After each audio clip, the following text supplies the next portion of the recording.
Bonjour, bonsoir les amis. J'espère que vous allez bien et que vous avez la pêche. Je pense que vous avez reconnu cette introduction typique de Tammy Kabash.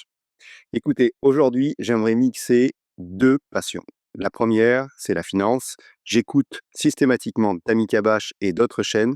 Et aujourd'hui, j'ai voulu faire un test avec une autre de mes passions, c'est l'utilisation de l'intelligence artificielle et de N8N, c'est-à-dire l'automatisation.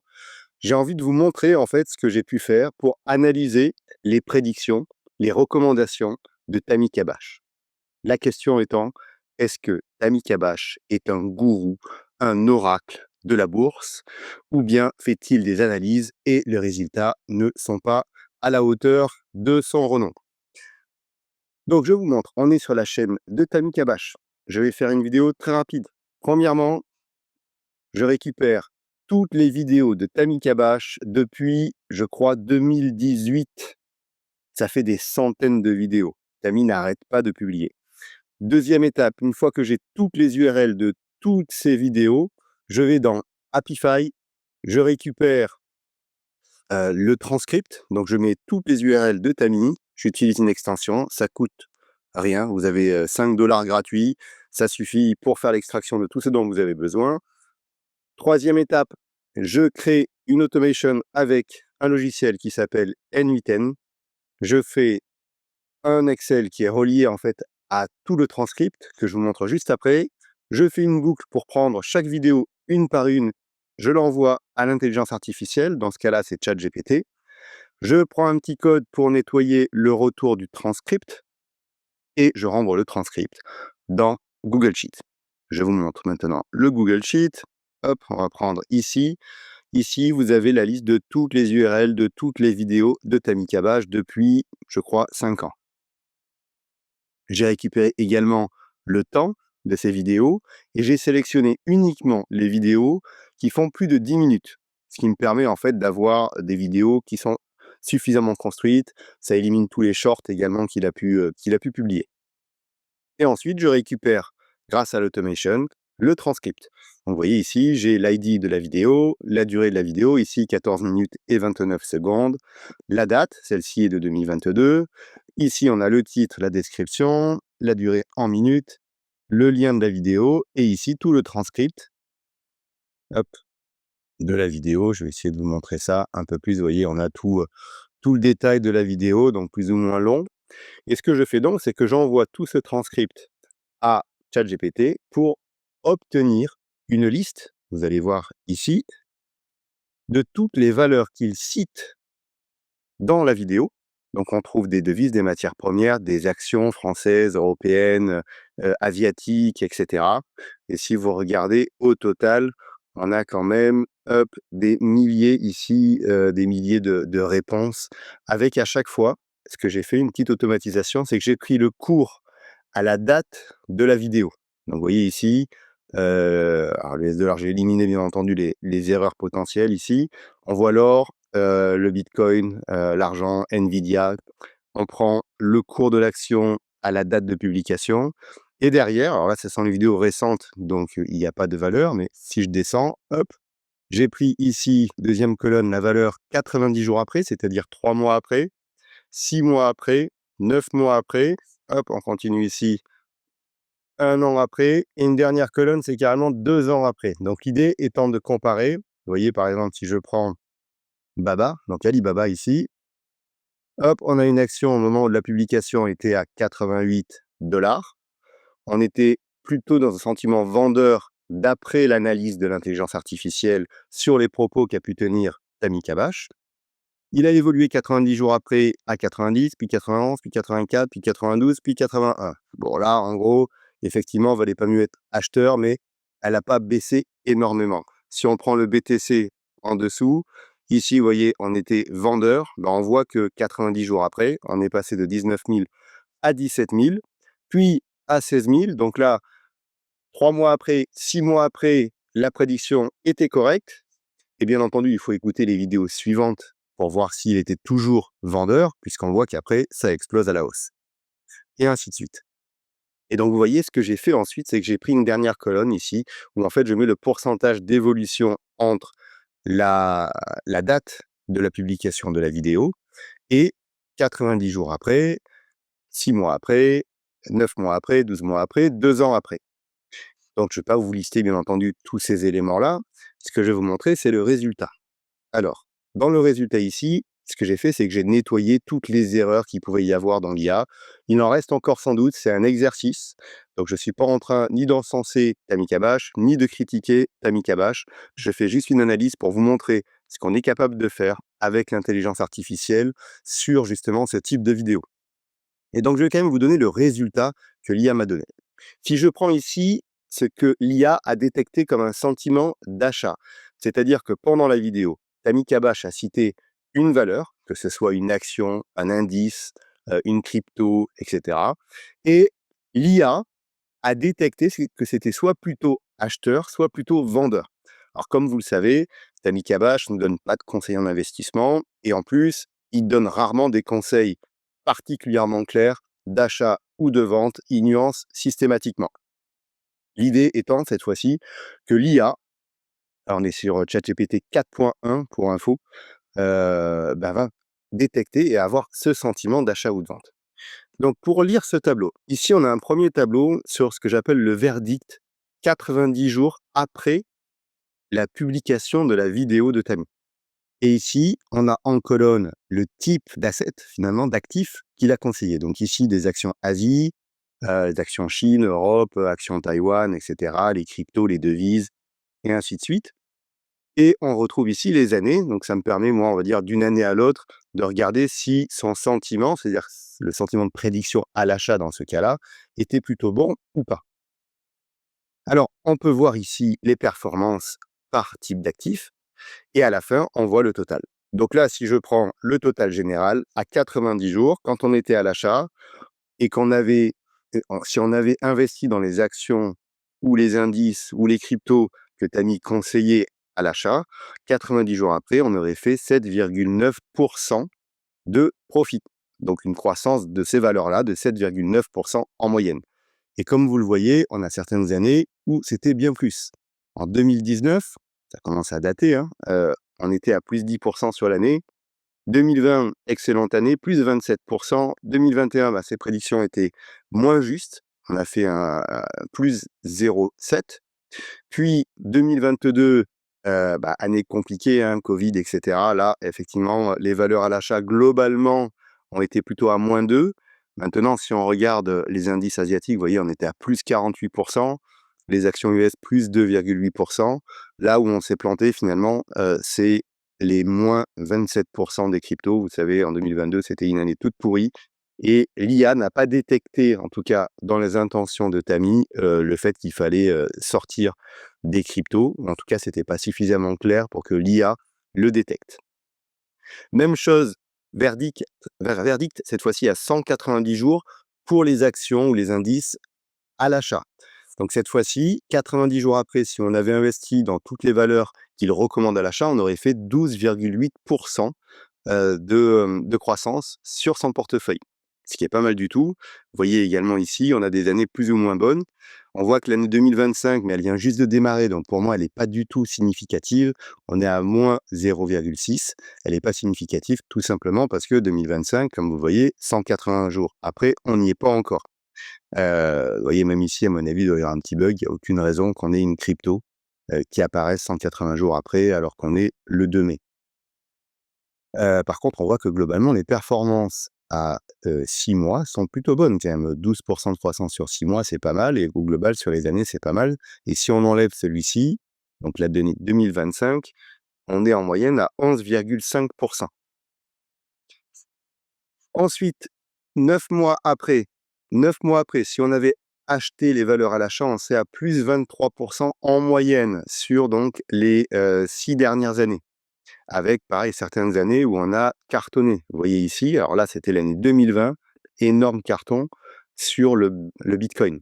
236% entre le moment où il a recommandé à l'achat et donc 9 mois après. Si on avait revendu 9 mois après, on aurait fait 236% sur le Bitcoin.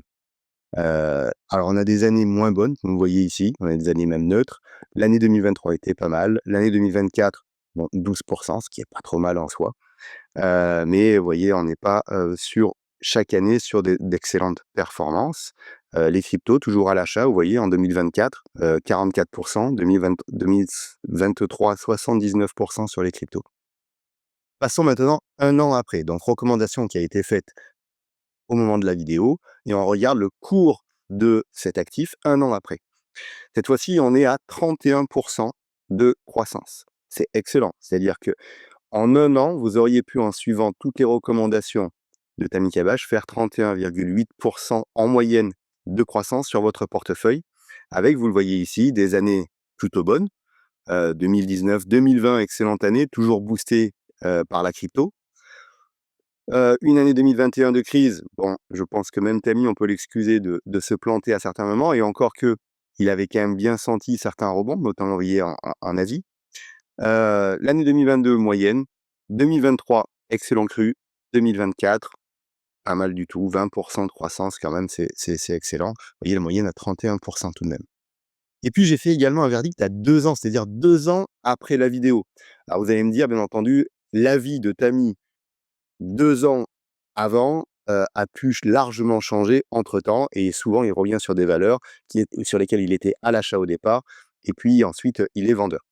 Peu importe, l'idée ici, c'est l'exercice. On retrouve que verdict 2 ans après, on a quand même 40 de croissance, c'est-à-dire que vous auriez investi, dans toutes les actions, tous les indices de Tammy Kabash, vous feriez 40.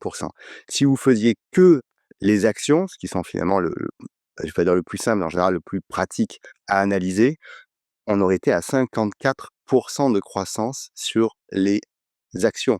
Sur les cryptos, on aurait été en moyenne à 68 de croissance en 2 ans, ce qui est excellent. Bon, bien entendu, il y a des années bien meilleures que d'autres. Devises, bien entendu, c'est plus délicat, potentiellement. Les ETF moyens, bon, il a jamais, on va dire, été, un grand fervent des ETF non plus, des indices et cetera. Donc ici, vous voyez, on a nos tableaux avec nos verdicts à plusieurs échéances à l'achat. Globalement, le verdict est très positif. Maintenant, j'ai fait la même chose, mais cette fois-ci avec le sentiment de vente. C'est-à-dire, lorsque Tammy Kabash faisait une proposition finalement de sous-pondérer à minima, voire de vendre tel ou tel actif. Alors les résultats sont un peu moins en sa faveur. Vous voyez ici à 90 jours, si on prend toutes les valeurs sur lesquelles il y a eu un sentiment, je rappelle un sentiment d'après l'intelligence artificielle, qui peut à la fois faire des erreurs dans la lecture du transcript et des erreurs dans l'interprétation de ce que dit Tammy. Mais ici, on va dire 90 jours sur des actifs à la vente, on était en moyenne sur les quand même 5, 6, 7 dernières années, à plus 6,5 90 jours après sa vidéo. Donc on a effectivement certaines années où on était bon. Ici, on a fait -8, donc il fallait effectivement vendre. Ici, on a fait -3, il fallait vendre aussi. Là, on est que sur quelques, vidéos du tout début d'année, donc de janvier, février peut-être, puisqu'on est 90 jours après, aujourd'hui donc, en tout début mai. Là, on est à -4,2, donc plutôt bonne prédiction. Pareil ici, après vous pouvez, déterminer, ici on est sur des actions, vous voyez donc sur les actions, en moyenne on est quand même à 7,7 de croissance. Sur les actions UE par contre, en tout cas en 2025, très bon pronostic puisqu'on a fait quand même -28 et il avait proposé sur ces actions-là, de vendre. Donc retour mitigé. Néanmoins, si on compare par rapport aux 90 jours ici où il était à l'achat on était à 7,9 donc une bonne performance malgré tout, versus les actifs qu'il avait pu recommander à la vente. Verdict à 90 jours cette fois-ci, même principe, vous voyez ici, on a une performance, si je prends que les actions, de 9,9 en moyenne. Si on prend donc les cryptos, 4,7 sur ce qu'il proposait de vendre. Donc on va dire que c'est plutôt correct. Alors, on aurait aimé que ça baisse, mais si on compare maintenant aux valeurs sur lesquelles il suggérait, toujours à 190 jours, d'acheter plutôt que de vendre, les cryptos, vous voyez, quand ils passaient à l'achat, on a été à 24,5 de croissance, versus les cryptos sur lesquels on a été à la vente, on était à plus 4,7. C'est-à-dire que, bien entendu, une vente, on s'attendait à une baisse, mais une vente, ça veut dire aussi qu'il n'y a pas de croissance et qu'il faut donc du coup s'en détacher. Donc globalement, c'est pas mal, vous voyez, à 190 jours, à 180 jours, pardon. Donc 6 mois après, on est sur une performance de plus 9,8% lorsqu'il recommandait de vendre. On est à plus 12,8% lorsqu'il recommande d'acheter. Donc plutôt un pronostic positif. Prenons la même chose à 290 jours cette fois-ci. À la vente, on est à plus 23,4%. Lorsqu'on est à l'achat, on est à plus 23%. Alors là, vous voyez, c'est équilibré, c'est-à-dire qu'il n'a pas eu une meilleure performance en recommandant à l'achat qu'en recommandant à la vente. Alors après, vous voyez, il y a sans doute également, là je prends une moyenne globale. Si on prend peut-être un peu plus dans le détail, on va prendre toujours pareil les cryptos. Les cryptos, lorsqu'ils disaient de vendre, on a quand même fait plus 42%. Et lorsqu'ils disaient d'acheter, les cryptos sont là, on était à plus 48%. Donc là, c'était un peu mieux malgré tout côté achat. C'est pas flagrant, malheureusement, mais c'était pas mal. Après, on commence à partir loin. On est à 9 mois après la vidéo. Donc, bien entendu, l'avis de Tammy a sans doute changé. Et il a peut-être fait d'autres recommandations ici. Il est peut-être passé à l'achat, etc. D'accord? Restons sur l'exercice. Verdict, un an après, on est à plus 29,6% versus un an après, 31,8%. Donc, on est toujours mieux côté recommandation d'achat. Mais c'est pas flagrant, on a 2 points d'écart entre les deux. Et si on prend 2 ans après, vous voyez, on est à plus 60% à 2 ans, alors qu'on est seulement à plus 40% lorsqu'on est sur un sentiment d'achat. Alors bien entendu, dès qu'on dépasse, on va dire les 6 mois, voire 9 mois, c'est plus délicat de donner un avis sur la recommandation de Tammy, puisque Tammy Kabash peut, une semaine après, selon le marché, l'économie, la politique, crainte qui est arrivée, etc., changer complètement d'avis sur une valeur. Gardez en tête que ce que je propose ici, c'est un exemple. Je ne suis pas là ni pour encenser Tammy Kabash, ni pour l'enterrer. Bien au contraire, dans tous les cas, je trouve que les producteurs de contenu et les analyses qui sont faites, quelle que soit l'orientation qui est faite, est positif. Ce que je veux vous proposer maintenant, c'est vraiment de réfléchir en fait aux vidéos que vous voyez sur YouTube et comment vous pourriez automatiser finalement l'extraction de toute l'essence, de tout l'intérêt sur vos recommandations d'investissement. Si ça vous intéresse, si vous souhaitez avoir plus de détails à la fois sur comment je fais ces extractions, comment j'utilise l'automation avec N8N, n'hésitez pas à me le mettre en commentaire. Si au contraire, vous souhaitez que je fasse la même chose sur d'autres chaînes YouTube auprès d'autres analystes en anglais ou en français, dites-le moi, je m'amuserai à faire également le même circuit et je vous le représenterai également pour que vous fassiez une idée et en fait, on pourra peut-être faire, on va dire un peu un baromètre des gourous finalement de la bourse sur YouTube et se donner un ordre d'idée pour savoir qui est le meilleur. Merci beaucoup pour avoir écouté. J'attends vos commentaires. Attention, aucun conseiller en investissement. Je recommande de vous informer, d'analyser. Une intelligence artificielle, surtout telle que je l'ai mise, ne se base que sur les informations qu'il y a dans la vidéo. Je ne lui ai pas demandé de faire de récupérer des informations complémentaires sur le marché au moment de la vidéo, etc. Donc, à vous de faire vos analyses et de continuer à investir intelligemment, surtout dans ce moment où on est sur une période très sensible. Merci à tous, à bientôt pour une nouvelle vidéo.